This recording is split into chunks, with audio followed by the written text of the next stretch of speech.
As a serial killer, Dexter spent his time taking the lives of others, but the dangerous life of being a killer meant that on many occasions, Dexter very nearly lost his own life. In this video, I'm going to cover the 22 incidents throughout the 8 seasons of the show in which Dexter almost died. Dexter's first brush with death came while stalking one of his targets, Jeremy Downs, where his survival hinged on a split-second reaction. Jeremy Downs, a troubled young man with a violent past, had already killed and was recently released from juvenile detention. Dexter tracked him, recognizing a reflection of his own darkness and considering him a potential fit for the code. Their first encounter at a knife vendor was shockingly tense. As Jeremy tested a blade, he swung it widely in the air, completely unaware of how close it came to slashing Dexter's throat.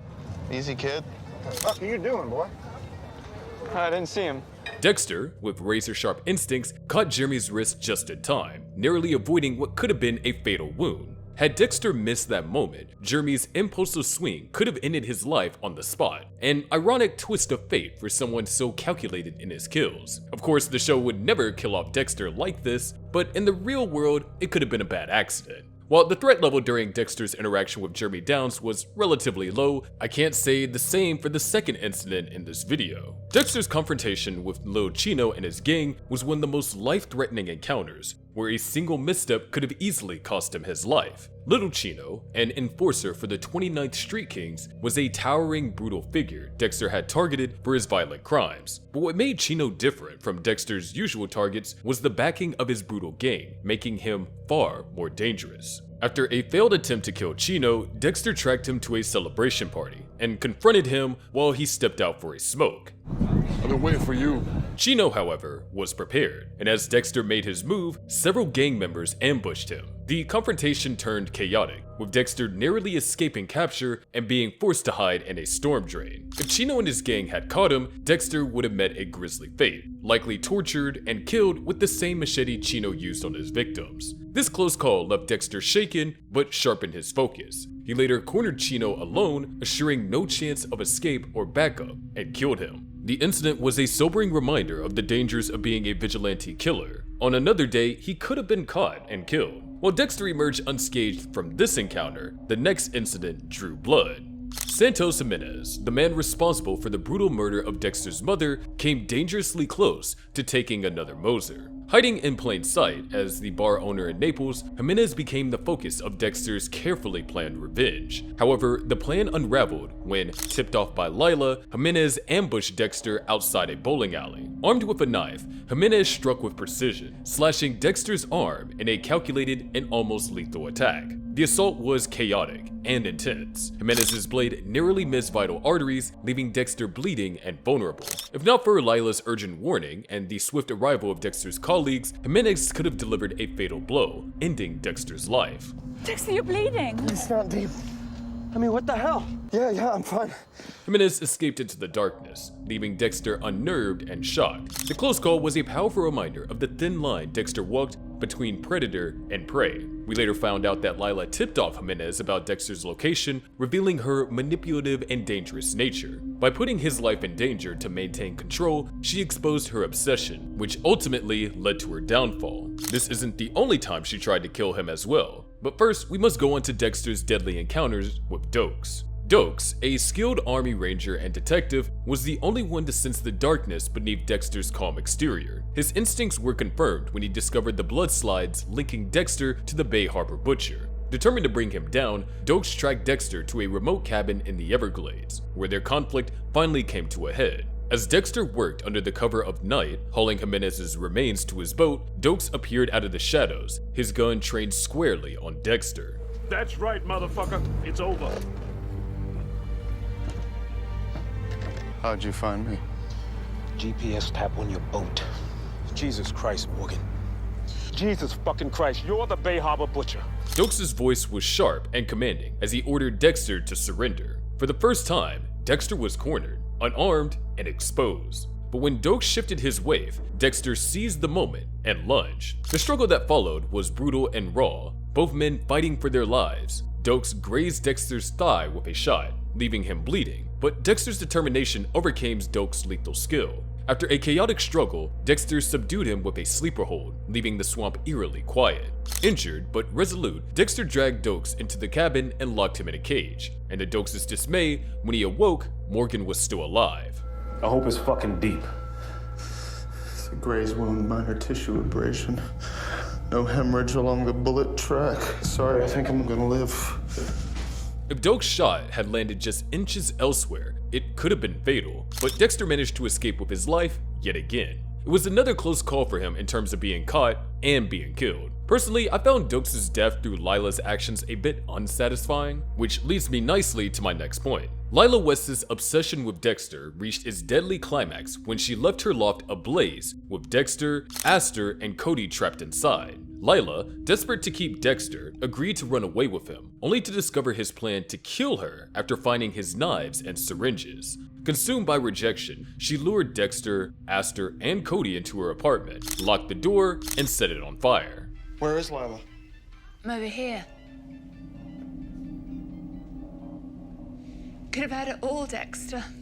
As the flames spread rapidly, smoke filled the room, and Dexter found himself racing against time to save the children. If he hadn't managed to break through a thin wall to free them, all three would have perished in the inferno, leaving Rita grieving a tragic loss. The suffocating heat and Lila's calculating cruelty brought Dexter closer to death than ever before. Despite the harrowing circumstances, Dexter's quick thinking saved their lives. Lila fled Miami, believing she had escaped justice. Still, Dexter tracked her to Paris and ended her life in her apartment. This incident again served as a chilling reminder of how dangerous Lila's manipulative nature was. The fifth time Dexter nearly lost his knife occurred in the first episode of Season 3 during his encounter with Oscar Prado. Seeking revenge on drug dealer Freebo, Oscar confronted him the same night Dexter arrived to kill Freebo. The chaotic encounter allowed Freebo to escape, leaving Dexter to face an enraged Oscar. In the struggle, Oscar attacked him with a knife and knocked a crown loose from Dexter's tooth. Fighting for his life, Dexter managed to wrestle the knife away and stab Oscar in self-defense. As Oscar lay dying, Dexter couldn't help but question whether he had violated Harry's code by killing an innocent man. Yet, despite his doubts, the brutal truth remained. If he hadn't acted, he would be the one lying there, bleeding out on the floor.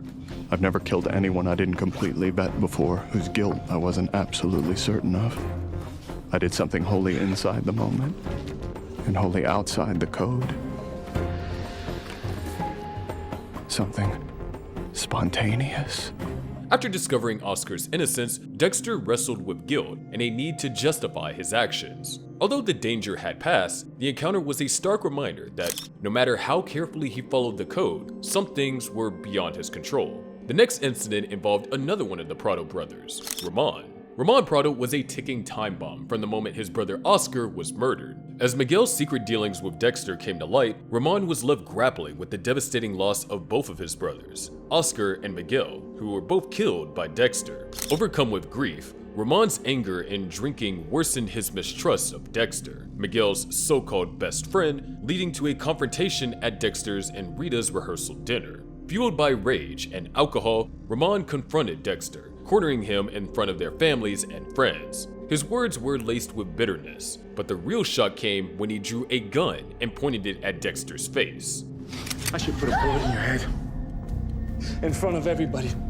So they can see what it's like to lose someone. Dexter, normally in control of every situation, was unarmed and vulnerable, staring down the barrel of a weapon wielded by a man with nothing left to lose. Dexter's life hung by a thread, and with just one impulsive move from Ramon threatening to end in tragedy. But before Ramon could act, Angel and Deborah intervened, swiftly disarming and restraining him. Who knows what the drunken, emotional, unstable Ramon might have done if Deb and Batista weren't there to stop him. The aftermath was a chaotic blur of handcuffs, shocked guests, and a shaken Dexter. After Ramon's arrest, Dexter confronted him in his cell with understanding, not threats, helping Ramon face his grief and begin to let go of his rage. I really like that Dexter chose a peaceful approach instead of killing Ramon, as it would have been pretty brutal if he took out an entire generation of Prados. George King, aka the Skinner, came closer than anyone to ending Dexter Morgan's life, and it happened in the same episode where Dexter narrowly escaped Ramon's fury. The Skinner was one of Dexter's most sadistic foes, with his obsession with control and method of skinning victims alive making him truly terrifying. Initially hired by Miguel Prado to deal with Dexter, King turned his attention to him after Miguel's death. What began as Dexter's calculated attempt to frame King for Miguel's murder quickly escalated into a life-or-death struggle. The night before Dexter's wedding, King ambushed and abducted him, dragging him to an abandoned tobacco warehouse. When Dexter regained consciousness, he was bound to a table, completely at King's mercy. The Skinner, calm and methodical, prepared to torture Dexter for information and then kill him. Let's hope you're this talkative once I get my tools. For the first time in a long while, Dexter felt truly powerless, forced to confront the reality of his own mortality. But Dexter's survival instincts prevailed. He rocked the table until it collapsed, freeing himself despite shattering his hand in the process. In the fight that followed, Dexter outmaneuvered King, throwing him into a police vehicle, snapping his neck. It was a narrow escape. Had Dexter failed, he would have become a victim himself, leaving his secret exposed and his loved ones in danger. This escape and kill is one of the biggest examples of Dexter's plot armor for me. Subscribe if you agree with me. Dexter's next near-death moment didn't come from an enemy, but from his own mistake, a car crash. The crash occurred after a long night spent hunting and killing Benito Gomez, as Dexter's usual precision gave way to exhaustion from balancing the challenges of being both a killer and a father. Exhausted and pushing beyond his limits, Dexter drove recklessly, with Gomez's dismembered remains hidden in his car. Fatigue clouded his judgment, leading to a crash that left his SUV mangled and his memory fractured. As emergency lights flashed and responders surrounded him, Dexter's mind raced, his usual control shattered at the thought of his dark secret being exposed. Yet, he hadn't fully considered the immediate danger. If the impact had been stronger, or he had veered into oncoming traffic, he might not have survived to worry about the evidence. Though he escaped with a concussion, the crash left Dexter disoriented and uncertain if he had disposed of Gomez's remains. It exposed how his double life endangered both his secret and his survival, showing that a single mistake, not an evil killer, can unravel everything. The next person to threaten Dexter's life was Zoe Kruger, a deadly foe with a badge and a gun. Zoe, a patrol officer with a dark secret, had escaped justice by murdering her husband and daughter and framing a dead drug dealer in a home invasion. Dexter, using his forensic skills, uncovered her guilt. But Zoe wasn't one to surrender. She came straight to Dexter's doorstep, determined to eliminate the threat to her freedom. Fueled by her growing paranoia, Zoe broke into Dexter's home under the cover of darkness, her weapon ready to stage another home invasion. Dexter, anticipating her arrival, was prepared but not entirely in control. Their confrontation was a brutal clash of strength and cunning. Zoe, an expert marksman and a skilled fighter, nearly overpowered Dexter in the chaotic scuffle. Dexter eventually managed to subdue her with a quick dose of M99. Had their scuffle play out differently, Dexter could have easily ended up with a bullet in his head. Zoe awoke bound in her daughter's pink bedroom, confronted by Dexter. She admitted to killing her family because she couldn't breathe under domestic pressures. I couldn't breathe. You did it to survive. You understand? I understand.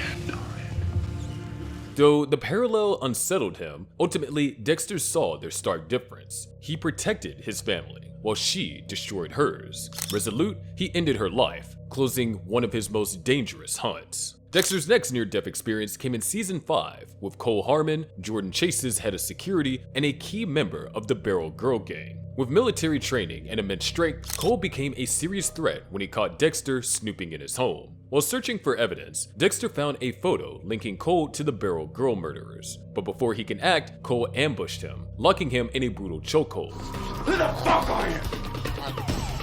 No fucking way!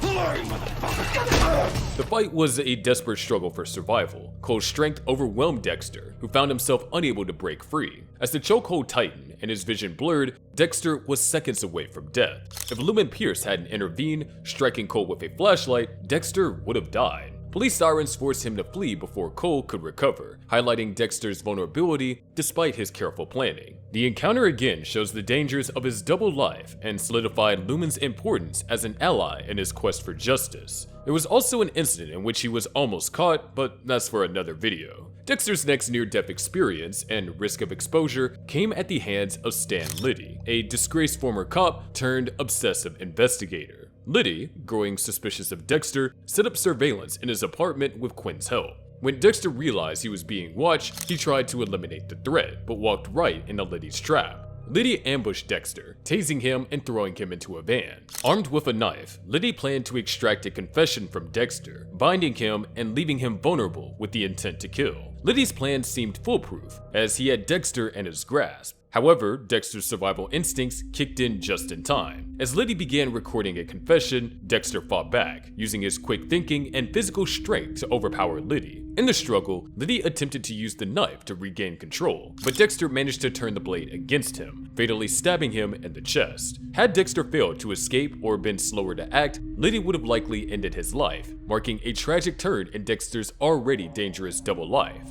Now, we can move on to our final incident of Season 5. Jordan Chase, the cunning leader of the Barrel Girl Gang, was Dexter's most dangerous foe in Season 5. Jordan's manipulation and planning culminated in a deadly confrontation where he captured Dexter and Lumen, nearly costing them their lives. As Dexter closed in on his crimes, Jordan ambushed him at River Jordan Camp, where Lumen was tied up and battered. At gunpoint, Jordan forced Dexter into the camp, bound him, and threw him down a flight of stairs, gloating over his apparent victory while Lumen watched helplessly. Well, then what were you thinking?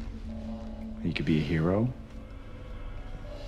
You can't save one thing to make up for another, Dexter. It's just not the way the world works. With Dexter's kill tools laid out before him, Jordan mocked Dexter's calculated nature, readying himself to deliver the killing blow. The situation was dire, to say the least. But Dexter, ever resourceful, had hidden a knife in his tool roll. As Jordan prepared to strike, Dexter lunged, stabbing him in the foot and subduing him in a last-second burst of survival. If Dexter hadn't hidden this knife, Jordan would have succeeded in killing both of them. The immediate aftermath saw a reversal of roles. Lumen, driven by years of torment and empowered by Dexter's guidance, delivered the fatal stab to Jordan's heart. For Dexter, it was a moment of justice, but also another narrow escape. A reminder that even the most calculated plans can crumble in the face of a true predator, which we see again in the next affair. Walter Kinney, known as the notorious Tooth Fairy Killer of the 1980s, was a frail old man and retired serial killer. Yet despite his age, he came dangerously close to killing Dexter. Dexter, intrigued by the chipped tooth of a recent murder victim, discovered Kinney's dark past while investigating a local retirement home. After earning Kinney's trust and confirming his identity with a box of tooth trophies, Dexter prepared to confront him.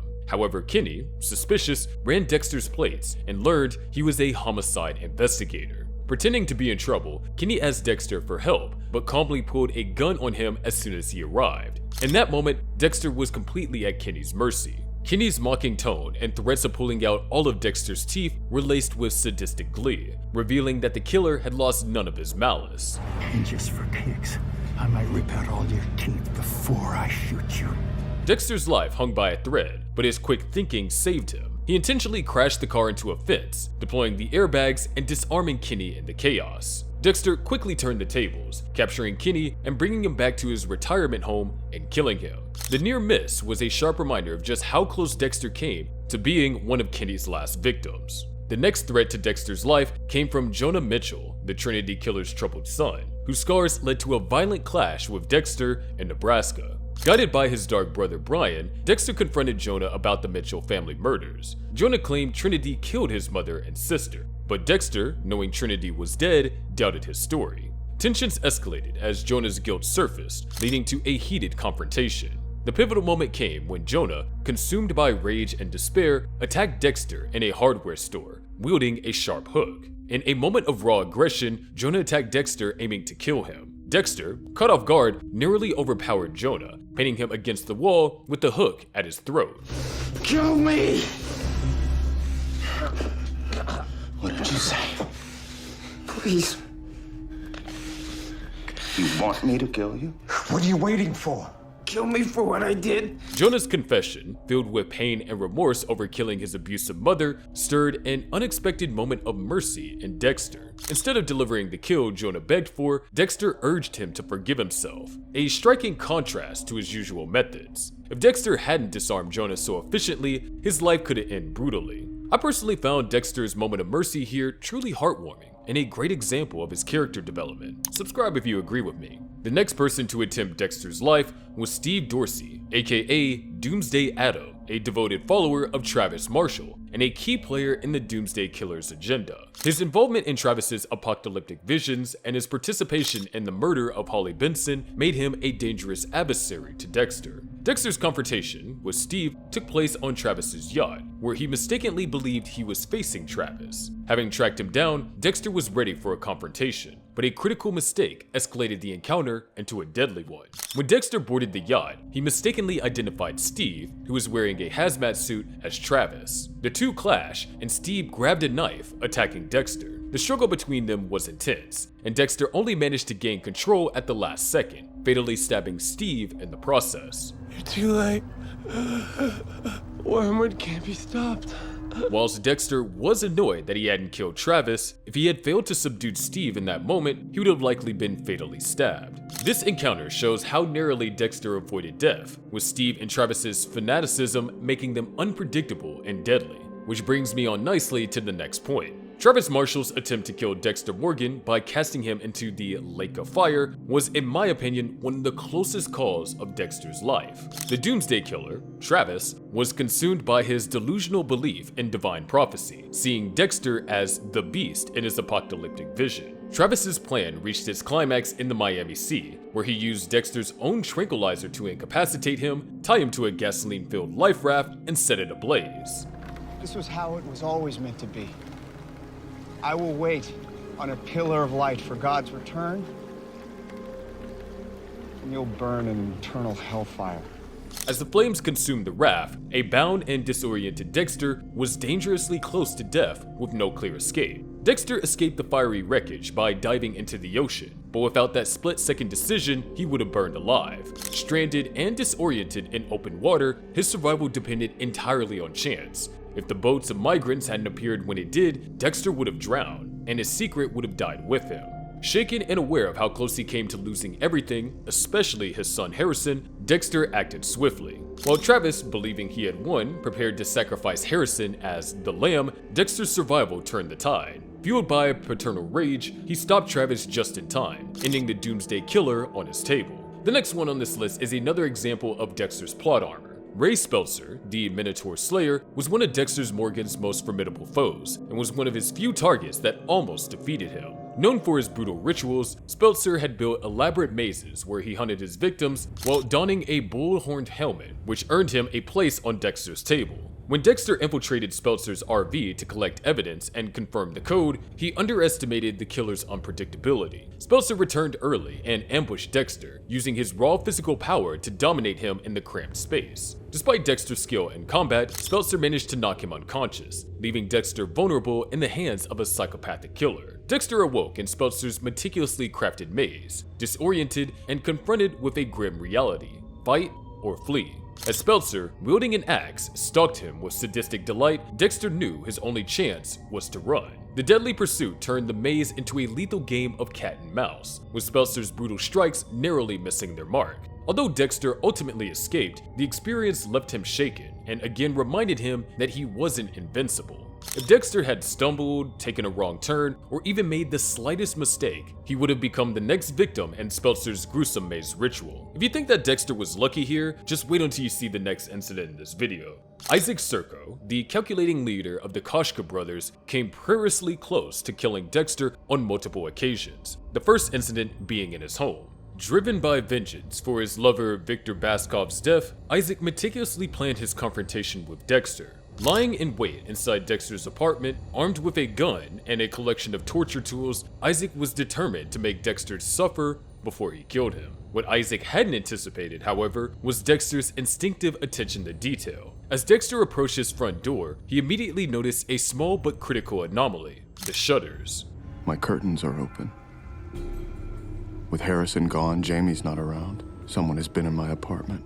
This subtle detail set off alarm bells, prompting Dexter to remain outside and call his home phone under the guise of a friend confirming a meeting. Inside, Isaac, expecting his target to arrive imminently, overheard the fabricated voicemail and left the apartment in frustration, heading to the supposed meeting location. From a safe distance, Dexter watched Isaac depart, piecing together the assassin's identity and intentions. If Dexter had missed the display shutters, the encounter could have unfolded very differently. Isaac, known for his efficiency and ruthlessness, would have likely gained the upper hand, catching Dexter off guard and ending his life. This moment underscored the razor-thin margin of survival Dexter consistently balanced on, highlighting Isaac as one of the most dangerous adversaries he had ever faced. This wasn't the only time Isaac tried to kill him, however. 3 episodes later, Isaac came dangerously close to ending Dexter's life in a donut shop. On that fateful day, Dexter stopped at Sadie's Donuts, his usual spot to pick up coffee and donuts for his sister. The bustling and welcoming shop seemed an unlikely place for a life-threatening encounter, but Isaac,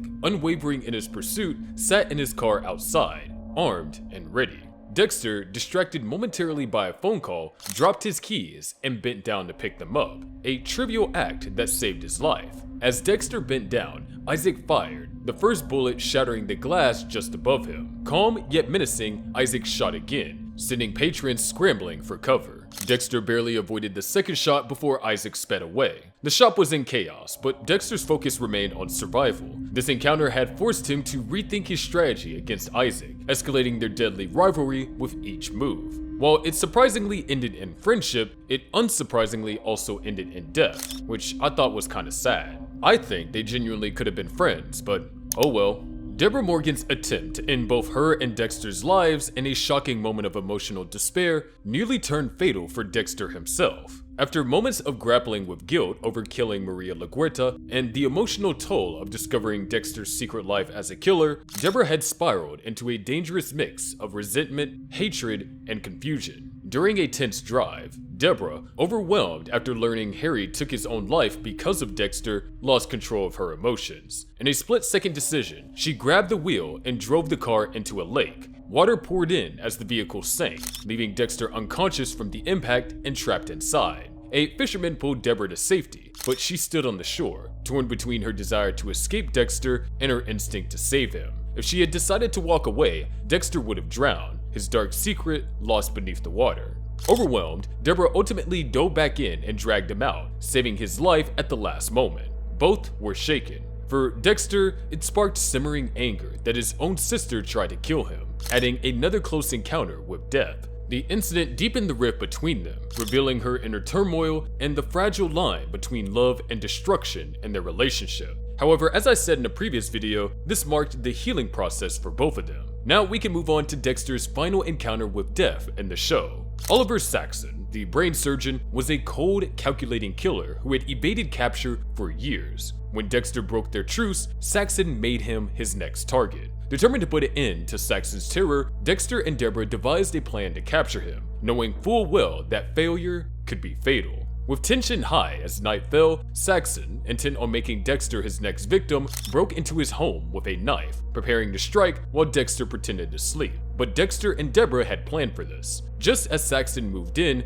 Deborah stepped out with her gun aimed, halting him in his tracks. Dexter swiftly injected Saxon with M99, knocking him out. When I was watching this, I thought this plan was incredibly risky. If Deborah had even been a few seconds later, Saxon might have had the chance to stab Dexter and end his life. With Saxon subdued, Dexter took him to the room that Saxon had used for his own victims. Instead of killing him, Dexter chose to let Deborah arrest him, hoping this would end things without adding another death to his conscience. And well, y'all know how that turned out. If you enjoyed the video, make sure to subscribe, and I will see you in the 10 hidden details in Dexter you probably missed.